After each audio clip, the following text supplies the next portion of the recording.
Great. So we've gotten through the vast majority of service design. We have a few more processes to talk about before we move into service transition. So this is probably the hardest part of the day for instruction.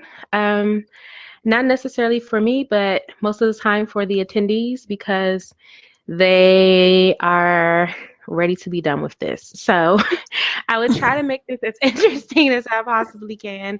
Let me know if you have any questions. Let me know if you need a 5-minute break, stand up and walk around, whatever you need to do to get through this last leg of the day. All right, the 3 p.m. push. Here it goes. Yes, here we go. Supplier management. Supplier management is concerned with managing supplier relationship and performance. No kidding. So the scope of supplier management process includes the management of all suppliers and contracts needed to support the provision of IT services to the business. So this includes any contracts that you have with an outside supplier or a vendor. It's just not the management of the supplier, but those contracts that we need in order to provide services to the business and ultimately to our end client. The goal is to manage suppliers and the services they supply to provide seamless quality of IT service to the business, ensuring value for money is obtained. Objectives of supplier management: manage supplier relationship and performance, negotiate and agree the right and relevant contracts with suppliers in conjunction with service level management. So once again, we're not signing these agreements with our suppliers, our vendors, just by saying, hey, can you do this? Yes or no. No, we're implementing service level management. We have SLAs, we have service level targets, and we're aligning those with the services that we're providing to our external customer. Should the screen have changed? We're on supplier management objectives. Oh, Yep. Okay, got it. There it is. Okay, great. Sorry about that. No problem. We're going to manage the contracts throughout their life cycle. So as the contracts with our suppliers move on in time, we're going to set up reviews, service reviews, performance reviews to manage those contracts throughout the life cycle. We're not just going to sign it and be one and done. We're going back, we're revisiting, we're making changes to the contracts as necessary and as our business requirements change. We're also going to create and maintain a supplier policy and supporting supplier contracts database. So those two items will be the major outputs from supplier management. Got it. Supplier management process. There's a requirement of a third-party supplier. We request supplier responses. We select suppliers. We analyze supplier capabilities. We contract with the supplier. And then we manage that supplier. And then the supplier ultimately provides the services that we need. And we update the supplier's records within the supplier contracts database. So for instance, with your example, real world example with the vendor who provided the middleware for you guys, there was a requirement to have a third party supplier. Typically what's done is that the organization goes out and does some research to see what suppliers could provide the services that are needed. And typically the suppliers put together some type of response and maybe a service design, a service package or some type of contract or some other highlight in response to the requirements that they can actually provide. Then your company selected the best supplier based on a number of criteria. And then you analyze the supplier's capabilities and you contract with the supplier to say, hey, okay, based on all the suppliers that we have, we selected your supplier because of your great past performance, because of your cost, because of your the type of relationship you maintain with all your other customers. We like to have an open communication platform such as you have with your other customers, whatever it is. And then you develop an underpinning contract. And ITIL is suggesting that you actually manage the suppliers through the process.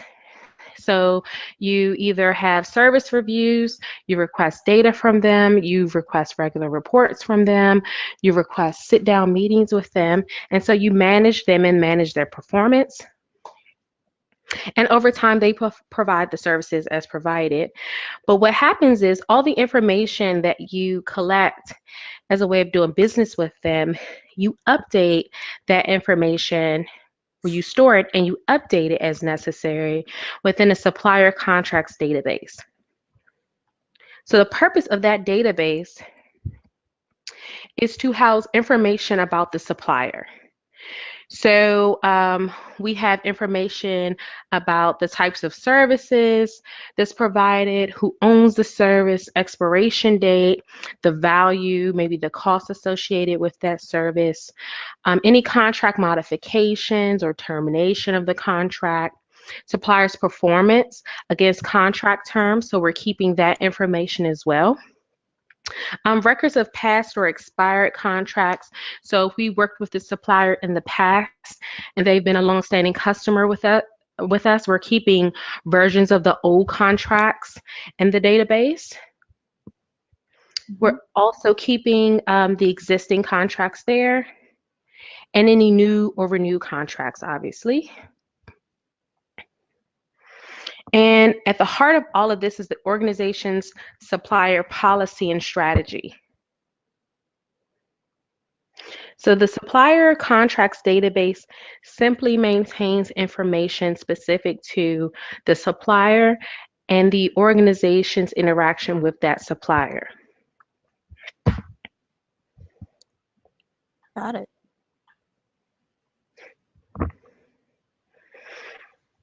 Supplier management responsibilities include providing assistance in the development and review of SLAs, contracts, agreements, and other documents for third-party suppliers, ensuring that value for money is obtained from all IT suppliers and contracts, ensuring that all IT suppliers' processes are consistent and interface to all corporate supplier strategies, processes, and standard terms and conditions. Once again, we want to make sure that everything is in alignment with how the business is doing, running its operations. Maintaining and reviewing the supplier contracts database. So these are all the responsibilities of supplier management.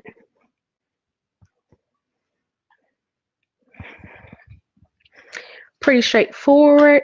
Moving into capacity management. Capacity management is focused on ensuring IT is sized and optimum and cost effective. The scope of capacity includes IT services, IT service components, and resources. And its goal is to justify cost justifiable IT capacity is matched to the current and future agreed upon needs in the business in a timely manner. So if we take a step back and we go back and revisit availability management was concerned with planning for today. Capacity management is concerned with planning for tomorrow. So it thinks about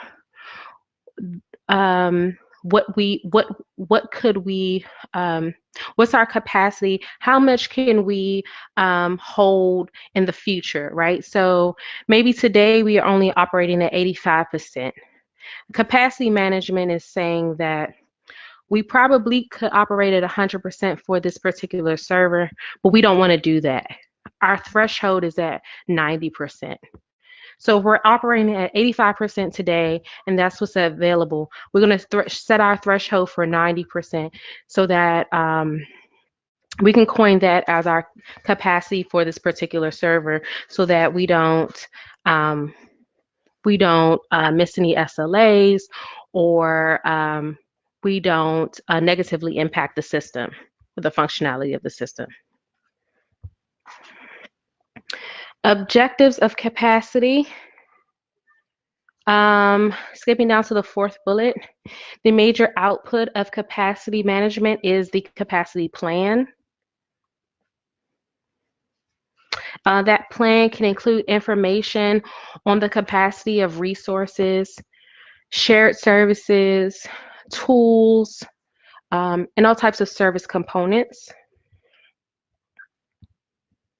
Objectives of capacity management include, moving back to the first bullet, provide the IT infrastructure in a cost-effective manner while also meeting its requirements.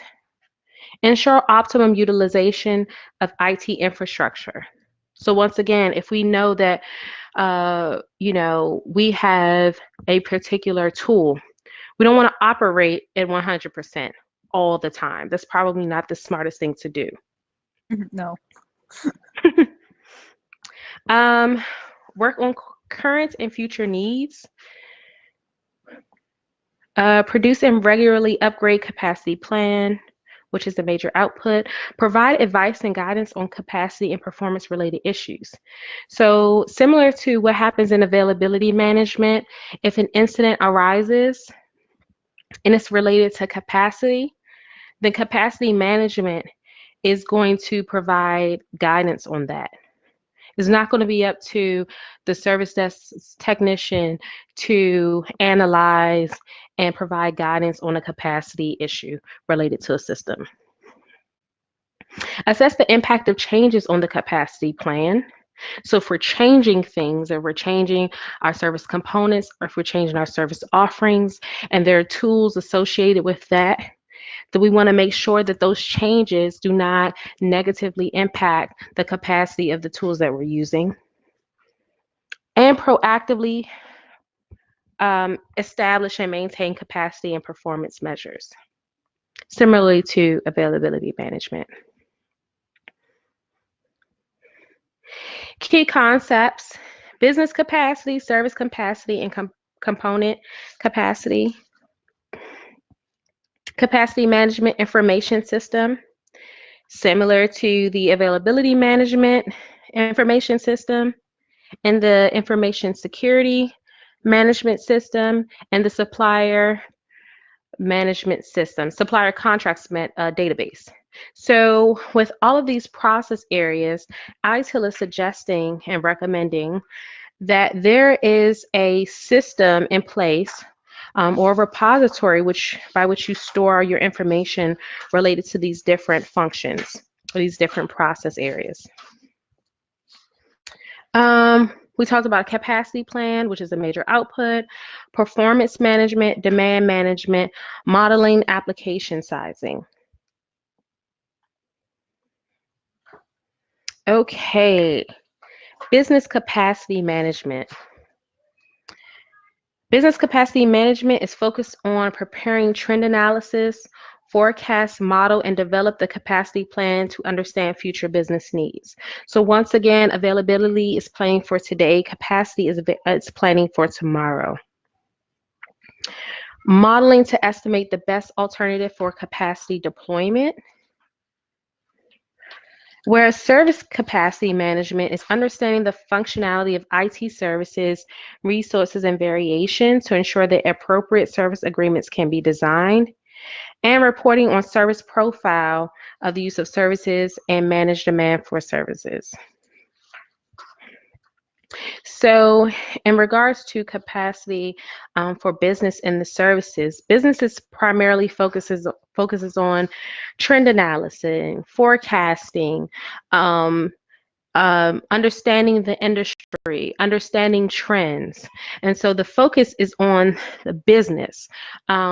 Once again, if we think about our pipeline and we think about the different opportunities in the pipeline, business capacity management asks the question, okay, we probably can do that today, but is this sustainable? If we go after this opportunity, are we going to be able to retain our resources? Are we going to be able to maintain our systems? Are we going to be able to pay our overhead, etc.? Service capacity is focused on the IT services and some of those service components that are needed to maintain that service. Make sense? Yes. Alrighty. I think that we currently mix up availability and capacity management. I'm just thinking about some of the conversations that have been had about launch plans and then ramp plans. Mm-hmm. And I believe that that we could be better. Okay. So availability and capacity are used synonymously. Yeah, like we have the ability to make 250 rims a day, and when we take our orders and everything, they constantly build that to that capacity. But then on a day when we Hmm. need to make 300, we've already exhausted all of our resources. We don't have any of that additional bump. And the life cycle of the rim, so we will start by making 50, 100, 200, 250, and we'll ramp to that max, but we always ramp to our max. We don't have an additional capacity that we can go to if we need to. Uh, Absolutely. So that's all the capacity is thinking about. So it's simply that. So for instance, Domino's, they could on a Tuesday make 300 pizzas in a day. Mm-hmm. But when they plan for the design or plan for that day, they can't just plan for that. We can't just plan for the 300, right? So what if we meet the 300? Or is that okay? Should we plan for more? What is our capacity for 300? How many cashiers do we need to have? How many drivers do we need to have? Et cetera, et cetera, et cetera. So it's thinking about, okay, can we do this tomorrow, right? Today Mm-hmm. we may be able to do, but tomorrow is this sustainable? And then over time, especially when you talk about systems, and even sometimes when you talk about people, I was just um, thinking the people my thing. right, my capacity to work 12-hour days, I may be available on Monday and Tuesday to work 12 hours, and it probably went great. Capacity, long term sustainability. I can't work Wednesday, Thursday, Friday, Saturday running at the same capacity. It's just not going to work. I'm either going to break, have major errors, fall asleep at work, bad morale. And so the quality that I'm receiving over time running at that capacity is not the same as me being available for 12 hours in one day. Mm-hmm. Two totally different things. So your capacity plan outlines the IT resources and funding needed to support the business plan, together with a cost justification of that expenditure. So once again, even though the capacity plan can be IT focused, it's going to support the business needs. And it's also going to provide a justification of what's needed. So if we're talking about spending additional money, Mm-hmm. it's going to provide a justification of why that's needed over time. Are there recommended points to include for, putting together a plan to potentially add another resource? That's something that I'm dealing with right now. We have one dev who's responsible for building, maintaining, troubleshooting, Hmm. and he's spread pretty thin. We've got a third-party group that we use for our UI UX, but their performance has been pretty lackluster. Mm-hmm. So I'm thinking that one of the things I'm going to have to do in the next 6 months is make a bid to add another headcount. Mm-hmm. And I think that points brought out here will be As far useful. as the justification, oh, absolutely. So Yeah. I can look in supplemental resources to see if there's anything specific that's outlined. But I know that this material just says a cost justification of that particular expenditure. Yeah. Okay, so what? Okay, let me see. I'm gonna make a note to myself.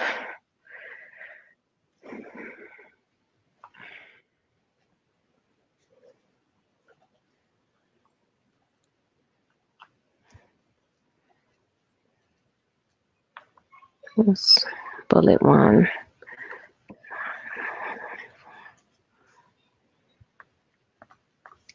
Okay. Alrighty. First bullet, second sub-bullet. Capacity plan is used to manage the resources required to deliver IT services. The plan contains scenarios for different predictions of business demand and cost options to deliver the agreed service targets.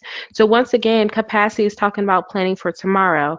So it's very acceptable within your capacity plan to identify scenarios based on your predictions of tomorrow and what you expect the business demand to look like and what that would mean for your organization and cost options to be able to make sure that we still meet all of our service targets.